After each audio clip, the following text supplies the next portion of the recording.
Aujourd'hui, on va réaliser de la nougatine. Alors la nougatine, elle est souvent utilisée pour décorer les pièces montées, mais vous allez voir qu'on peut l'utiliser autrement. C'est ce qu'on va voir aujourd'hui. Mais surtout, on va voir comment réaliser une bonne nougatine croquante, mais pas collante. Pas collante aux doigts, mais croquante, mais pas collante aux dents. Allez, je la refais une dernière fois.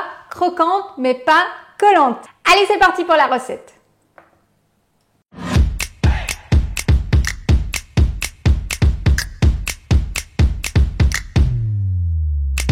Salut les youpâtissiers, salut les youpâtissières. Si ce n'est pas déjà fait, je vais t'inviter à cliquer juste en bas sur le lien qui est juste là, en dessous de la vidéo. Si tu veux recevoir une recette gratuite, facile à faire à la maison, chaque semaine, chaque mardi à 10 h dans ta boîte mail.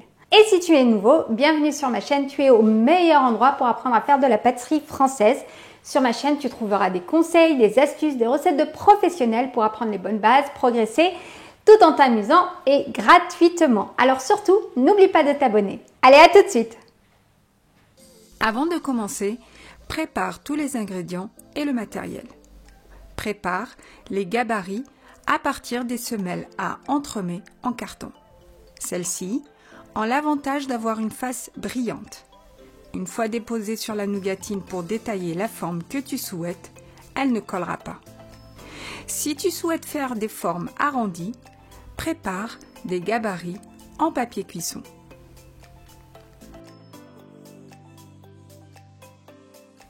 Prépare tout le reste du matériel et surtout un couteau non tranchant pour détailler et ne pas abîmer le silpate. Prépare un triangle et dans l'idéal, 2 vieux silpates ou 2 feuilles de papier cuisson et une plaque de cuisson. Dans un premier temps, fais dorer 100 g d'amandes effilées à 140 degrés une quinzaine de minutes. Les amandes doivent avoir une couleur blonde claire car elles vont continuer de cuire dans le caramel. Dans un second temps, il faut prendre soin de huiler tous les ustensiles. Choisis une huile neutre comme l'huile d'arachide ou l'huile de pépins de raisin.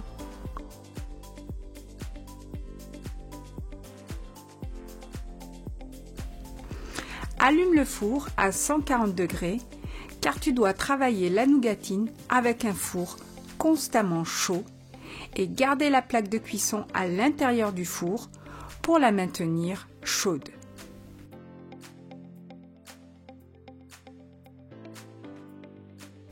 Choisis une casserole à fond épais en acier ou en inox, car les revêtements anti-adhésifs ne supportent pas les hautes températures.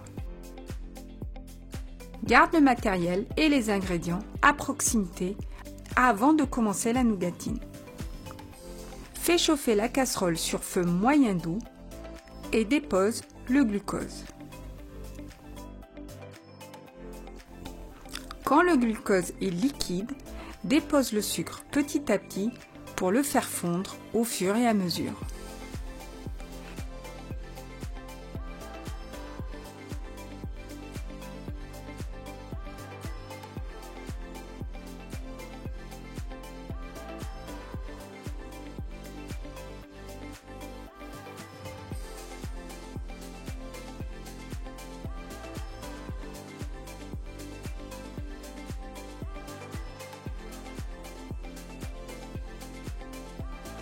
Le glucose étant un anticristallisant. Cette fois, à la différence d'un caramel réalisé seulement avec du sucre, tu peux mélanger énergiquement du centre vers l'extérieur. Attention, pour que cela fonctionne, il faut être très énergique.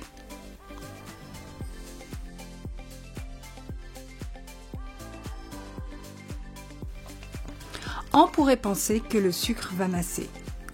Mais grâce au glucose et grâce au mélange énergique, il n'en est rien.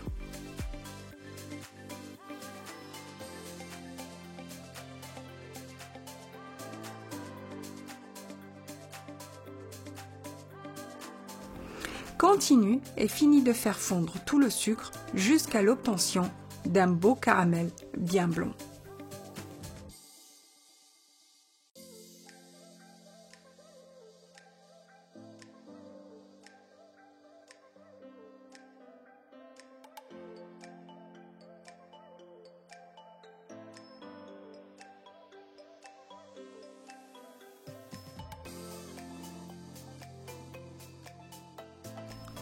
Dépose hors du feu les amandes et remets à cuire quelques secondes.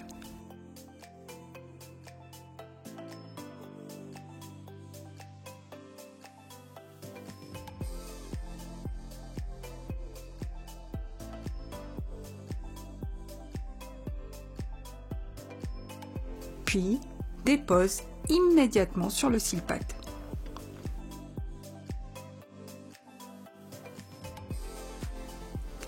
Finis par déposer le morceau de beurre sur la nougatine. Travaille la nougatine quelques secondes jusqu'à ce que le beurre soit entièrement incorporé. Attention, tu dois être rapide, mais fais attention quand même de ne pas te brûler.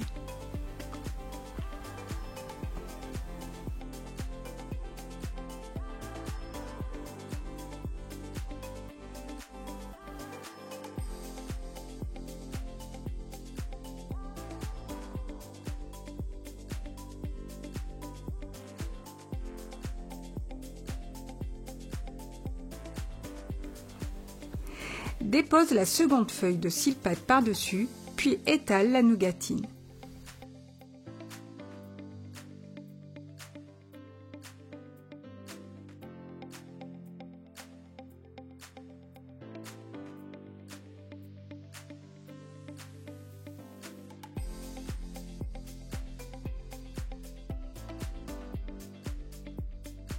Dès que la feuille de silpate glisse sous le rouleau, c'est le signe que tu peux commencer à détailler la nougatine et que celle-ci ne collera pas au couteau.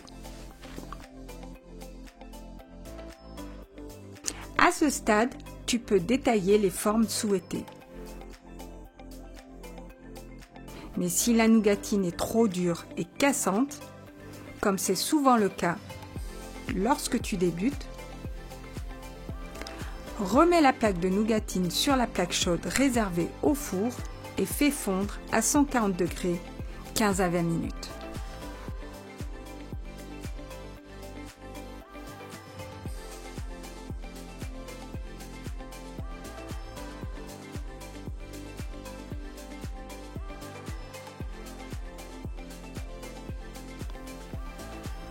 Le laps de temps pour détailler la nougatine est très court. Avant, la nougatine colle au couteau. Après, la nougatine casse. C'est pourquoi il faut être très rapide lors du détaillage. Attention au silpate. Tu dois détailler et non couper. Sinon, tu risques de déchirer ton silpate. L'idéal pour détailler la nougatine étant un plan de travail en marbre. Mais si tu utilises le silpate, tu dois impérativement utiliser un couteau non tranchant.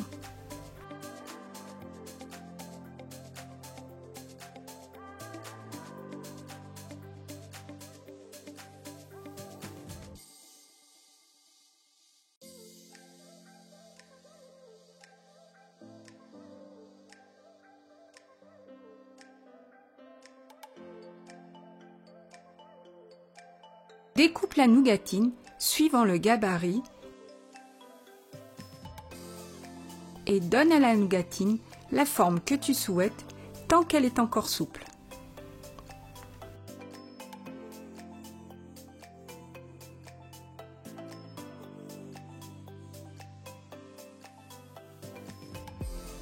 Pour t'entraîner, je te conseille de découper des formes simples sans gabarit, comme dans cet exemple. Je découpe des simples carrés.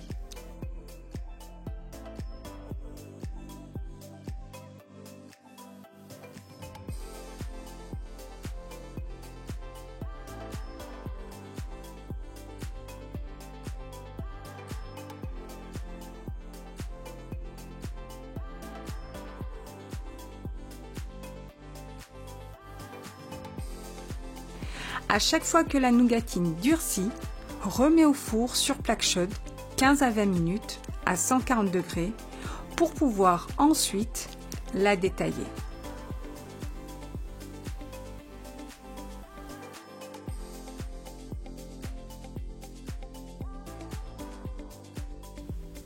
À la sortie du four, la nougatine doit être souple.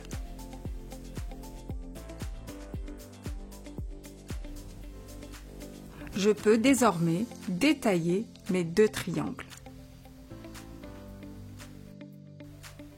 Et si je souhaite donner à mes triangles une forme, je les enroule autour du rouleau à pâtisserie, puis je laisse refroidir.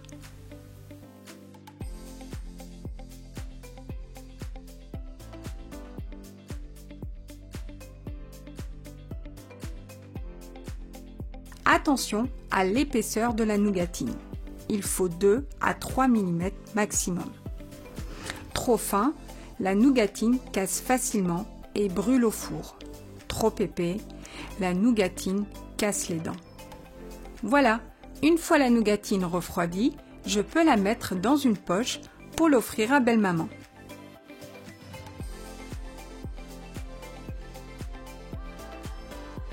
Sympa, non ? Amuse-toi à faire plusieurs formes simples.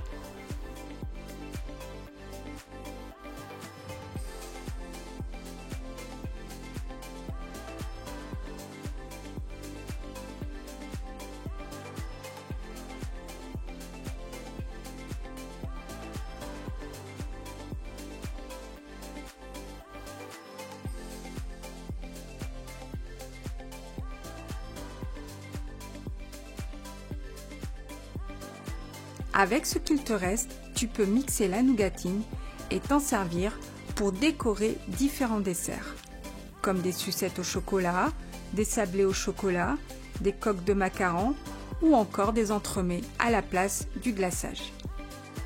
Attention de garder les poudres dans une boîte hermétique. Et si tu mixes la poudre avec un peu d'huile de pépins de raisin, tu obtiendras un super praliné. Attention, il faut mixer une dizaine de minutes.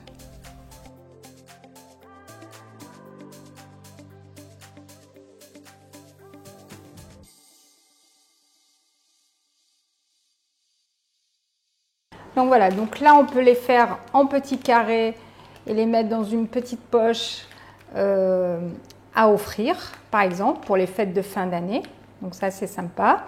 On peut en faire du praliné. Donc on a vu que voilà, on pouvait faire du praliné avec. On peut en faire de la poudre pour décorer les desserts. Voilà, pour la décoration de vos desserts. Donc ça c'est très sympa. Et enfin on peut aussi faire des décorations, donc des cœurs, voilà, des décorations pour les pièces montées. Bon, finalement, belle maman attendra. Il faut bien que je goûte avant, car je ne voudrais pas lui casser les dents. Bon appétit! Et si je goûte, je ne sais pas si vous allez l'entendre.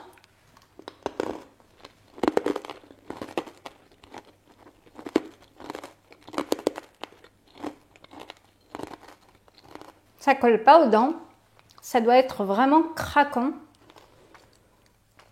Et on doit sentir le goût des amandes, on doit sentir le goût des fruits secs. Ça aussi c'est très important, on ne doit pas sentir que le sucre. Voilà, j'espère que tu as aimé la vidéo. Alors surtout n'oublie pas de partager, de liker et surtout d'activer la petite notification qui est là juste ici pour continuer à recevoir mes vidéos chaque semaine. Alors moi je te dis à très bientôt pour la prochaine recette. Salut!